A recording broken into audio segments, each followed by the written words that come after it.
Thank you. Hello, everyone, and welcome to a historic UFC conference call following today's New York State Assembly passage of legislation to legalize and regulate professional mixed martial arts in the state of New York. We are pleased to be having this call today, joined by our Chairman and Chief Executive Officer, Lorenzo Fertitta, our Senior Executive Vice President and Chief Operating Officer, Lawrence Epstein, our Senior Vice President of Government and Regulatory Affairs, Marc Ratner, and lastly, Hofstra University grad, Baldwin, New York native and former UFC middleweight champion, the pride of New York, Chris Weidman. At this time, we'll open it up to the first question. And thank you. If you would like to ask a question, please signal by pressing *1 on your telephone keypad. If you're using a speakerphone, please make sure your mute function is turned off to allow your signal to reach our equipment. Again, please press *1 to ask a question. We'll pause for just a moment to allow everyone an opportunity to signal for questions. And we go first to Lance Tugmeyer with Los Angeles Times. Hi, Lorenzo. Congratulations. I just wanted to ask you, how long will it take for the governor to sign this and for the regulations to be passed, and when do you plan to stage the first UFC event in New York? Sure. So we're hopeful that the governor, who has in the past been supportive, obviously said he will sign the bill. We're hoping that he will sign the bill in fairly short order here. Once that happens, then the New York State Athletic Commission will have to promulgate rules, adopt rules and regulations, and we are hopeful that we will be holding one, possibly two events before the end of the year here in 2016. Okay, great. Thank you so much. Yep. And we go now to Kevin Ioli with Yahoo Sports. Hi, guys. Congratulations, Lorenzo.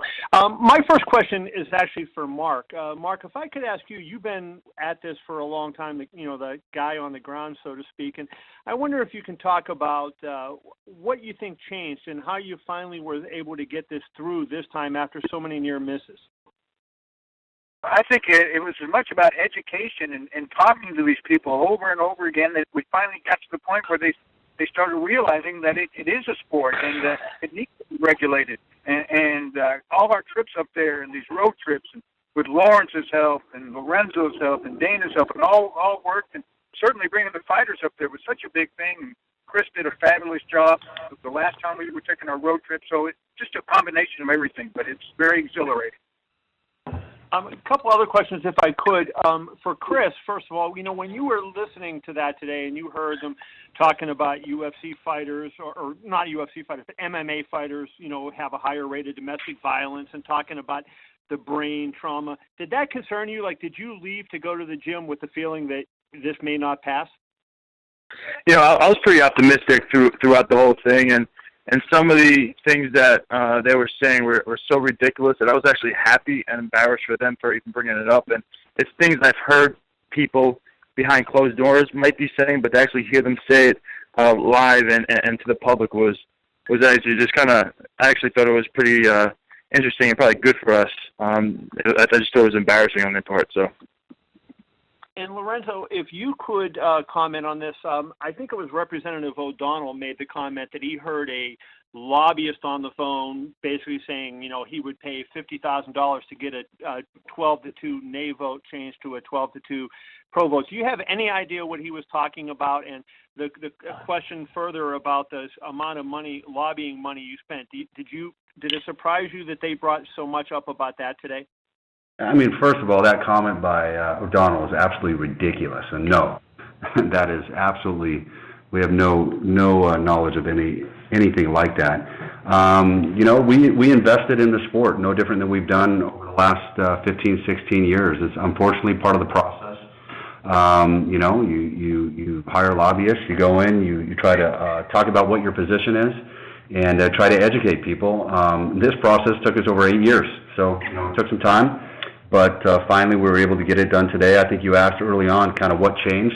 I mean, the obvious thing what changed was we have a new speaker in Speaker Hasty, who was at least willing, whether or not he supported the bill or not, he was willing to let the democratic process play out. And that was more than can be said for, the prior speaker. So, I mean, I think ultimately that is what changed. And now we're in a situation where, as Chris said, you're able to see with all the commentary that the various members of the assembly were able to come out, basically state their position. Obviously, there was some staunch opponents, but there was also obviously some very strong supporters. I think when you look at the fact that I believe the bill passed 113 to 25, I would say that, you know, if you go back and look at most bills that are voted upon in the state assembly, that would be an absolute landslide. So no different than we thought for the past however many years that the bill had support and would pass if it had the opportunity to hit the floor.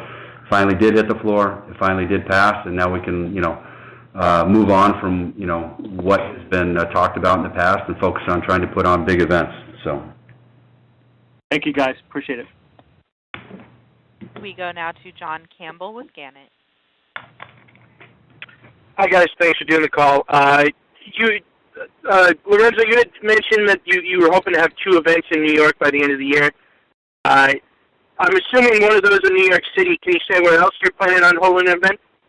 yeah, I mean, obviously New York City's one, but we're also, you know, we committed that we were going to bring 4 events per year, I think for the first, couple years. So the other event would probably somewhere in upstate New York. Could be anywhere from Buffalo to Syracuse, Rochester, or even maybe Utica. I've actually visited that arena myself. In fact, I think the same architect who designed Madison Square Garden actually designed the small arena in Utica. So we're still working on that now. And are you in active talks with any of those arenas? Yeah, actually, the minute that the vote passed, we started, our team started calling various arenas and looking at what dates are available. Obviously, as I mentioned before, we don't want to put the cart before the horse. You know, still the governor has to sign the bill. The athletic commission needs to adopt the rules, promulgate regulations. I think there is, about a 180-day period? 120 days. 120 days from when the governor signs the bill before we could actually hold the event. At least that's my, hold an event. That's my understanding of it. So, you know, we're hopeful that we'll be able to get at least 2 in by the end of the year. Are you hoping to get one in as soon as that 120-day period runs up? It's going to have to work, you know, with the schedule of the arenas. You know, obviously, you know, when you talk about the 2 arenas in New York between Madison Square Garden and Barclays, are very, very busy arenas. So we're going to have to, hopefully the stars will align and we'll be able to get that done. And then, you know, once again, we're out already talking to arenas in Buffalo, Syracuse, Rochester, Utica, and we're confident that we'll be able to get dates that work, but just a few things still need to play out before we're actually able to do it. Thank you very much.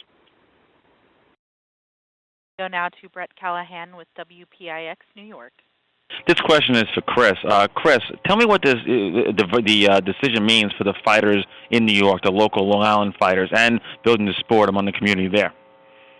Man, it's, you know, just speaking for myself, I've been fighting now for 7 years. I've been missing out on opportunities to fight in front of my family, friends, and fans here in New York. And it's so every year, you know, you're just hopeful, and then just kept falling through.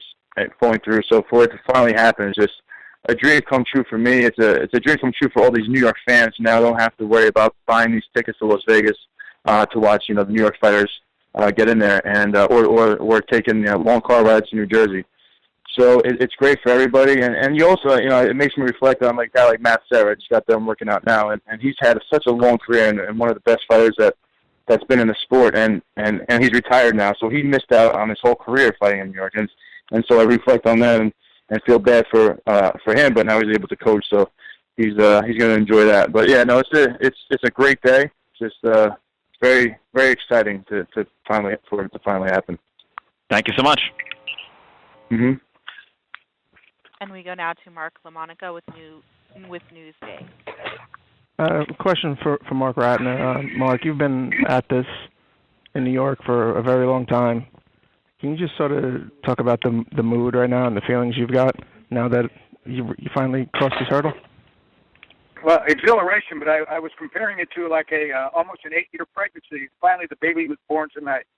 So that's the only way I can look at it. I look back and it was frustrating, but today I'm thrilled, and I don't care what happened in the past. We go forward now, and that's the great news. All right, thank you. And we go now to Eben Navi-Williams with Bloomberg News. Hey guys, I know you've been pretty vocal about the economic impact that this will bring to New York. I'm curious about what the economic impact will be for you guys from a revenue standpoint, being able to operate in the state moving forward. For us, I mean, obviously, I mean, we think that, you know, first of all, New York is the biggest market for us in the United States already from a pay-per-view standpoint. It's the most important media market in the United States, perhaps actually in the world. We have high expectations when we, you know, do events at Madison Square Garden or in the arenas in upstate New York. We're looking to literally break the gate records at each arena that we go to, and that includes Madison Square Garden when we eventually get there, hopefully by the fourth quarter of this year. So, you know, we think it's going to be great. We think it's going to be great for the fighters, great for the industry. And once again, I mean, it's not just the UFC, but I think you're going to see other promoters such as Bellator, which is owned by Viacom. They will be doing events. You also have mid-sized promoters as well as smaller promoters, and I think you'll see a lot of economic activity that will happen within the state with a big contribution to the state. We think it's going to be a big deal. What would you say if there's an estimate, what your gross receipts would be for a UFC event at the Garden?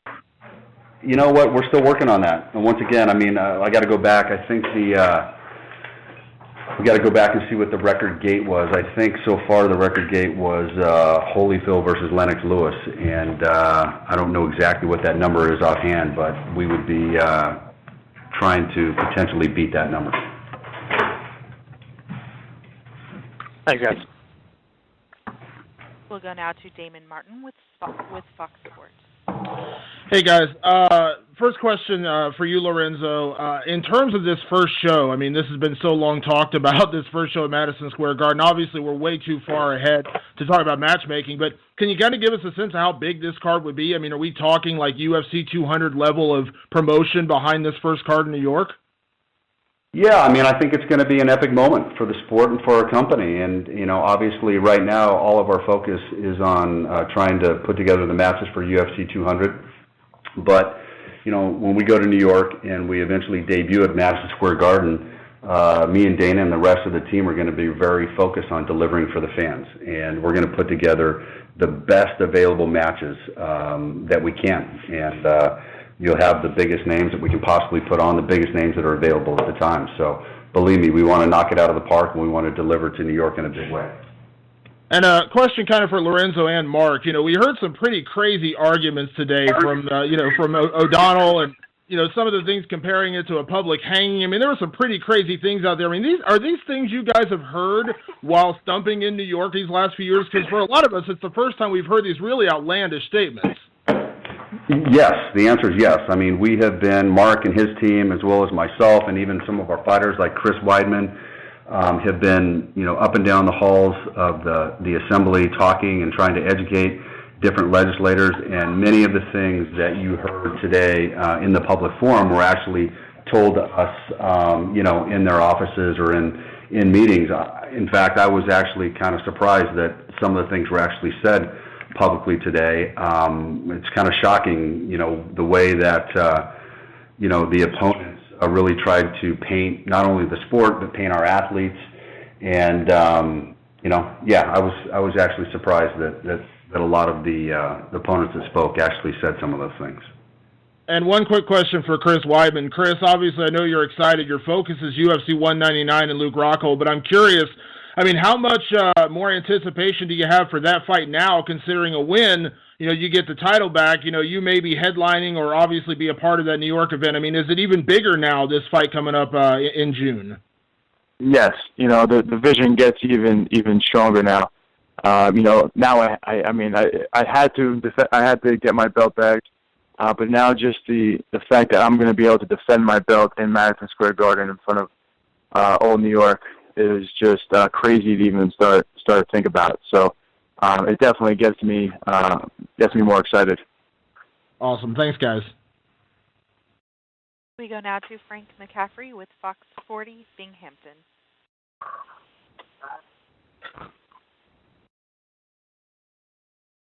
Sir, your line is open. Again, that was Frank McCaffrey, please check your mute function.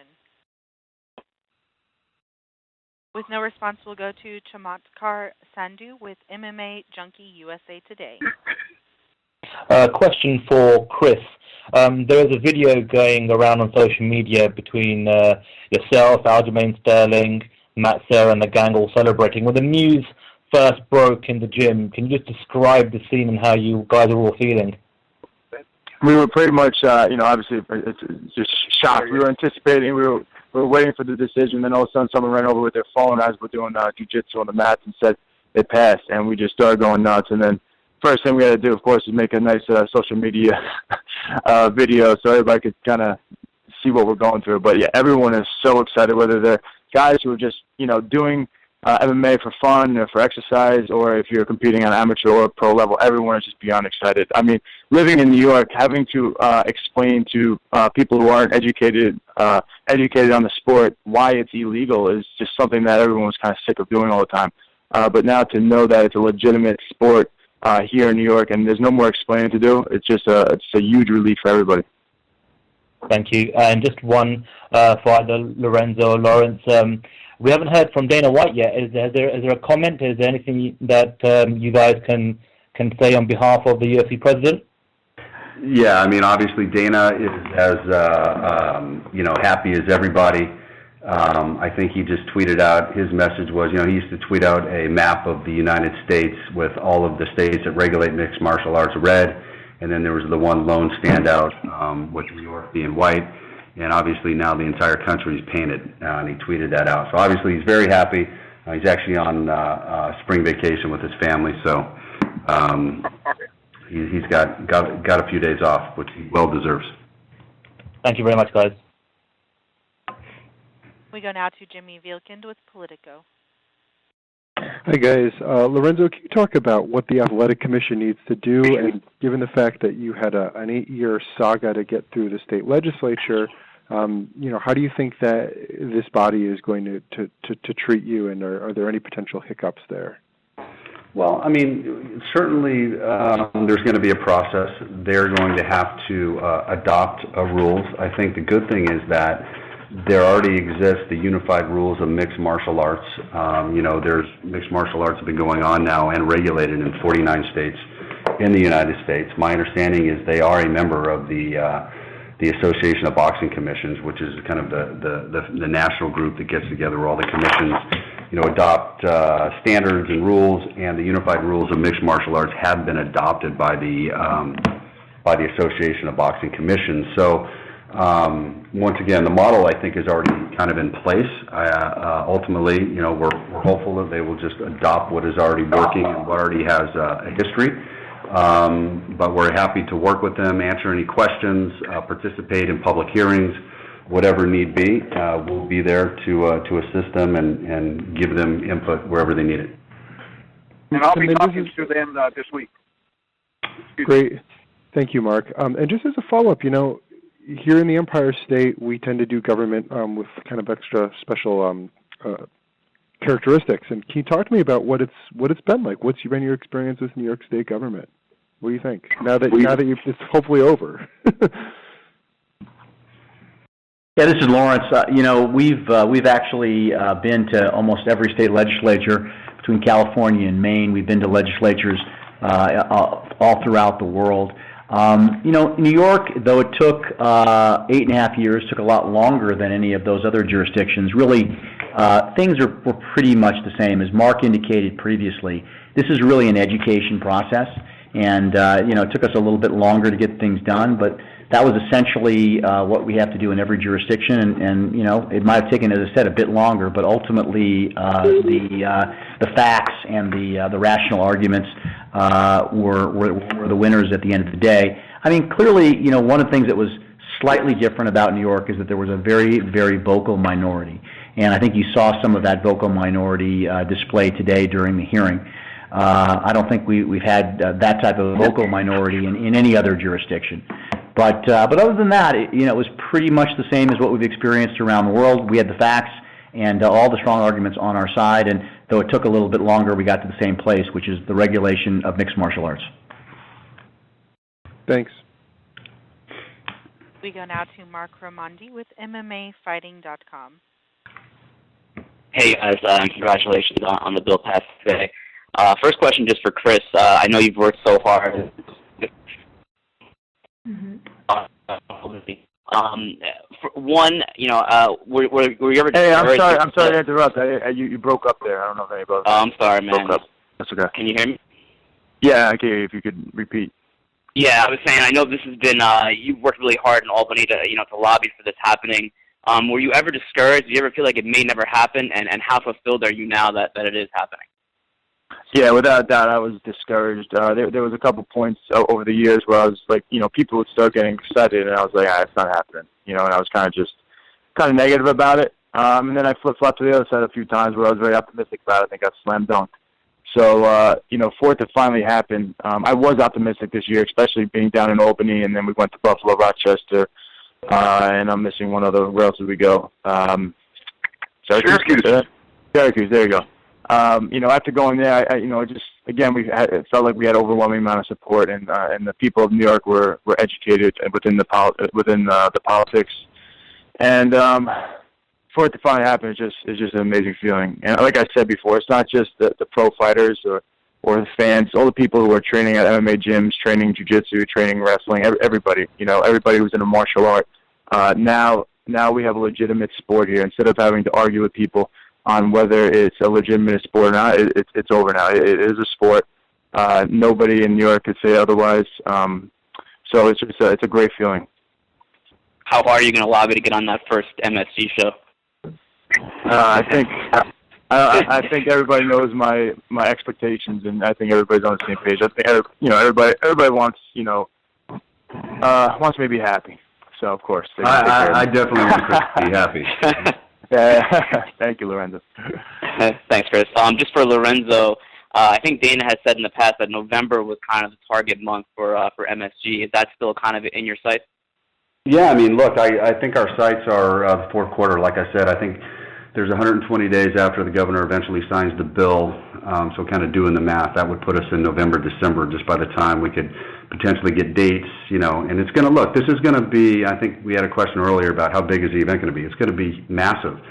And when you do massive events, it takes time, it takes runway. It's going to be a tremendous amount of promotion, a ton of marketing assets. We're going to have to book, the fights that make sense for there, which will include Chris Weidman.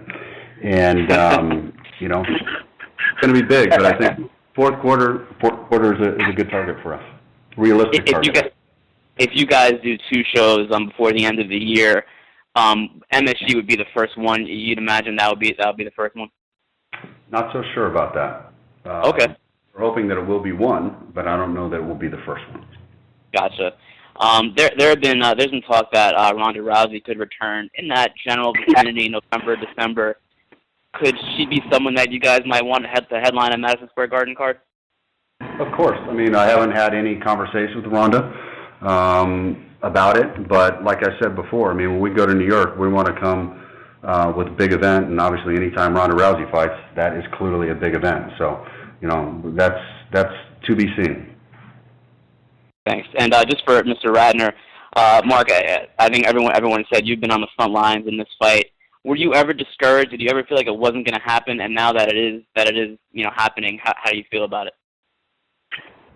It was always a question of when, never if for me. I really felt strongly that it would happen. It took longer than we wanted, but as I said earlier, it's well worth it. It's done, and just look forward to our first shows, and I'm excited. Great. Thank you, guys, and congrats again. And as a reminder, it is *1 at this time if you would like to ask a question. And we'll go now to Dave Siebert with Post Media. Hi, you guys. Thanks for the time.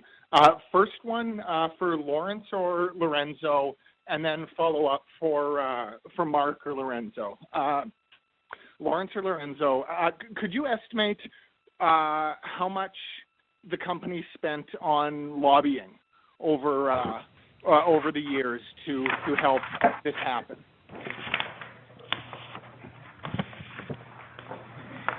Yeah, I don't have the exact number in front of me. I think that the UFC has we've reported in the past, it was in excess of, I think, $2 million that we spent over the last 8.5 years. We started this campaign in December of 2007, just to put that in perspective. So, as I said, I don't have the exact number in front of me, but it was slightly in excess of $2 million over that 8.5-year period. Okay, thanks. And then I guess for Lorenzo and Marc, do you guys have any specific memories of 1997? You know, during your time in Nevada, any specific memories of just all the commotion that went down when MMA was originally legalized in New York, and then New York Times happened, the revote happened, and eventually it was banned. Do you guys have any memories, you know, in your duties with Nevada at the time? You know, I'll speak for myself. At that time, I was very, very new to the commission, and really, Marc, you can speak to it, but from my perspective, there was really no chatter about it. Really, it wasn't really a big issue at the time. We were more focused on what was going on in Nevada from a boxing standpoint. At that time, there were some massive events in Nevada between Mike Tyson and Oscar De La Hoya, and a number of big events. But Marc was actually the executive director, so I'm sure he was fairly close, a lot closer to it than the commissioners were. No, this is Marc speaking. At that time, the advertising was no holds barred, no rules, anything goes. And I publicly said, you can never have a sport with no rules. And I had to come out against it because of that.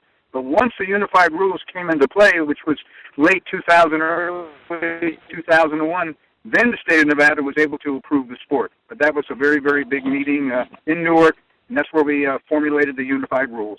Yeah. Okay. All right. Thanks very much, you guys. And we go now to Amy Dardashian with AXS TV. Amy, legal analyst for Inside MMA. Congratulations on the victory. I have a few questions, if you'd be so gracious. First, Chris and Lorenzo, any celebrations, formal or informal, planned here in New York in the coming days? We don't have any celebrations here at the UFC. I think our focus is, once again, just working with the state athletic commissions, getting the rules done, and then ultimately our celebration will be when we finally hold our first event there in the fall. I'm sure Chris might go out tonight and celebrate. What do you think? Yeah, I mean, as soon as we heard the news, we all yelled it as loud as we could too. We actually all fainted, so we're just trying to get ourselves together now. Maybe we'll go out tonight. Who knows? But it's definitely a time to celebrate, and even more 120 days from now when we actually are fighting here. So can't wait. Okay, please let us know where you'll be, Chris. Okay. Lots of stereotypes and generalizations brought up today. You responded to the allegations that the sport promotes domestic violence. There were also some homophobic gay porn remarks made, and it was suggested by Assemblywoman Glick that a certain type of person supports the sport. The inference was that they are violent and Donald Trump supporters. How do you respond to those stereotypes of the fans and your sport? You know, just like Lorenzo was saying before, a lot of this stuff, you know, you might have heard, you know, when you went into their offices and you'd be shocked then, but for them to actually be saying it on a public forum was very surprising, and I was actually embarrassed for them, and I think it just kind of made them kind of look just ignorant with their comments, and they were reaching as far as they possibly can to stop it from happening for whatever reasons, and they were willing to make themselves, you know, kind of look bad while they were doing it. So I was just surprised, and you know, so as the domestic abuse and all these different things. I mean, there's bad apples in every type of job there is, whether it goes from sports or you know, just normal day-to-day jobs. So for them to try to within the sport and it's worse than the other sport, I think that's kind of a joke. I don't think there's any truth behind that. Lorenzo, similarly, there were many politicians today who expressed concern over long-term traumatic brain injuries arising out of the sport. The bill obviously funds future studies. Of course, we know fighters rest between bouts, but is there anything concrete the UFC plans to do, such as introducing protective gear or additional rules to protect fighters from long-term brain damage? Yeah, this is Lawrence Epstein. I'll go ahead and answer that one. The answer is we're already doing a bunch of concrete things, namely the most significant being the participation that we've had for the last 5 years and the commitment that we've made for the next 5 years to the Cleveland Clinic study that we're doing here in Las Vegas and also in conjunction with Cleveland Clinic facilities around the United States. The goal of that study is twofold. Number one, to determine whether or not certain athletes, based upon their physiology, are predisposed towards brain injury, and two, to try to determine whether or not there are early indications of brain injury that can be seen on images that can be seen before an individual starts manifesting symptoms.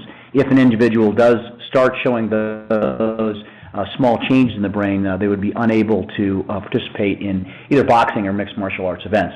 As I said, we funded this study for the last 5 years along with Bellator, Viacom, and several of the boxing promoters, including Premier Boxing Championships. We've just committed and recently announced a 5-year, $1 million commitment to continue that study.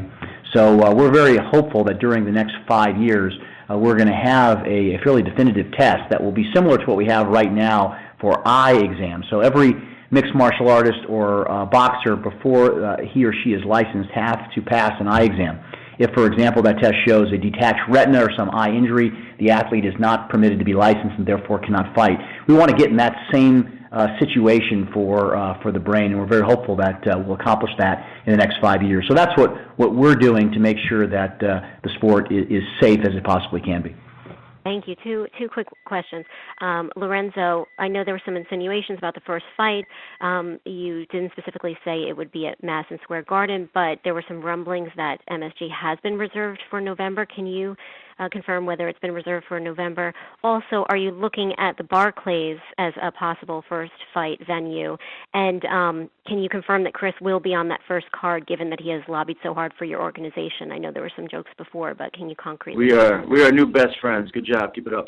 Hey, I thought we were best friends before. What are you talking about? No, I'm talking about her. Oh, gotcha. He's got a new allegiance. There you go. Okay. So getting back to that, I mean, our first major event we expect to be at Madison Square Garden. I will tell you one thing.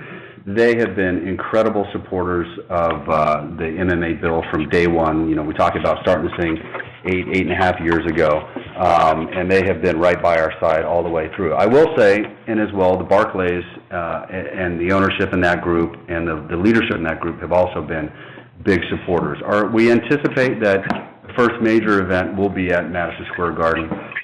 We haven't signed any contracts. We don't have any exact dates held. We are talking to them about some potential weekends, but once again, it's kind of hard to do until we know exactly, as far as signing a contract and putting up non-refundable deposits. Until we know exactly when we can do that, it's going to be difficult to actually do that. With that said, we're also, as I mentioned, looking at some other markets. I mean, we went up there. We met with city leaders, arena owners, and arena management in all the major upstate cities, and told them we want to bring events up there, create economic impact, and we're going to do exactly what we said we were going to do, which is bring events up there. So that could be a possibility, too, before the end of the year. And as for Chris being on that card, is that still up for discussion? How heavy with New York fighters will that card be, that first card? Look, I think we're going to do what makes sense. I mean, I think the overall number one goal is to bring the biggest, most relevant fights that are available at that time. And then, obviously, if we can accomplish that with having as many New York fighters on the card, we absolutely will do that. I mean, the great thing is we got a ton of great fighters from New York, obviously Long Island, some other parts of New York, and we're going to do our best to put as many of those fighters on the cards as possible because obviously we want to play to the hometown crowd. We want them to have the experience of, for the first time, finally fighting at home, which I think is going to be a big deal. And lastly, from Marc or Lawrence, whoever wants to take this, since you guys were involved in the fight here in New York on the front line, so to speak, as Marc said. Marc, can you talk about the influence of the Culinary Union? There were some mentions today by some opponents who didn't feel it was that influential. I know Deborah Glick had said she hadn't heard of their influence in the past. In your experience, were they a power player in keeping MMA illegal all these years? My feelings are that I look to the future, not to the past, and whatever they did, and it's a new day, and just thrilled that we're going to have fights in New York. Hey, and this is Lawrence. The only thing I didn't want to clear up in that hearing, though, is some of these legislators were saying they had never been contacted. There's an irrefutable fact that is as follows. The only entity other than us that ever formally registered to lobby on this issue was Culinary Local 226 from Las Vegas. They hired a firm in Albany called Metropolitan Public Strategies, I believe, and they hired a gentleman by the name of Neil Quatra. They're on record. It's been filed. So whether they contacted certain legislators, I don't know. But I can tell you, if you check the records, in the last several years, they have formally registered to lobby on this issue, and they are the only other entity that did besides us. That's an irrefutable fact. Since it's presumed that was a direct attack on you, on this day where you have been victorious, what's your message to them? The message is exactly what Mark said, which is we're looking towards the future. And as I said, I just wanted to clear that up because there was some discussion out there among the legislators. They didn't know what we were talking about, and that's obviously silly based upon the facts that I just laid out. And with that, we'll go to Kevin Iole with Yahoo Sports. I just wanted to ask two more follow-up questions. Mark, you alluded to your interview on the Larry King Show a little bit ago, but I wondered, were there times where you felt like that interview was going to come back to haunt you and that they may use, your words against you during this whole process? No, because what I said then was it wasn't a sport then, because they kept on saying no holds barred, no rules, anything goes, and I certainly was able to with our commission. Once they put the unified rules in, it was very simple to get the sport approved. Then it was a sport. So I never worried about that. Certainly, I've seen the video of it. I had dark hair way back then, so I look better then. Okay, great, thanks. And Chris, I just wanted to get your reaction to this because I think those of us who have covered fighting for a long time have a good feel for this, but I wanted to get it from a fighter standpoint. A lot of the legislators today brought up concerns about traumatic brain injury, and they mentioned the NFL and a lot of the stuff that goes on. From a fighter standpoint, how would you argue that they're not correct, and that in fact this is I know it's a contact sport, but a safer sport, and that the risk isn't inordinate? What would your argument be if you could address them now on that topic that they brought up so much today? Well, it's a sport where, I'm doing it by choice. Like one of the legislators brought up, and it's like any other physical sport out there, like football, boxing, judo. There's going to be there's chances that you're going to get hurt, and it's the risk that we take to do what we love. And so you just when it's properly regulated, like it is now finally going to be, it's a very, very safe sport, safer than a lot of other sports that are out there. One thing that was kind of said today and people are starting to get is that MMA was legal in New York for amateur level, which is pretty much the same rules as pro, and these guys were getting hurt with no insurance. There was no blood testing. There was no drug testing. It was very unsafe what was going on in New York. This is what just happened today is a way to make this sport safer. Thank you, Chris. And finally, if I can ask Lawrence, did you, as part of going in this process, did you attend any of the so-called underground events, the amateur events that were going on? And did you witness things like, no ambulance there? Or did you see any of the atrocities that a lot of us have talked about over the years? Did you see that firsthand for yourself? No, I did not, no. Thank you. We'll take one final question from Jim Genia with CageInsider.com. Hi, this is a question for Lorenzo and Mark and Lawrence. You're now on the other side of a years-long battle. Looking back, is there anything you would have done differently? Yeah, this is Lawrence. I don't think so. I think we really handled ourselves in the same way we handle ourselves in every jurisdiction, not just in the United States, around the world. We present the facts. I know we are respectful to everybody we meet with, even those that maybe don't agree with our position. We used, frankly, to get this thing done, our best advocates, which are guys like Chris Weidman and other athletes. We never could have got this done without the great athletes that went up and met with legislators and talked to them about their experiences.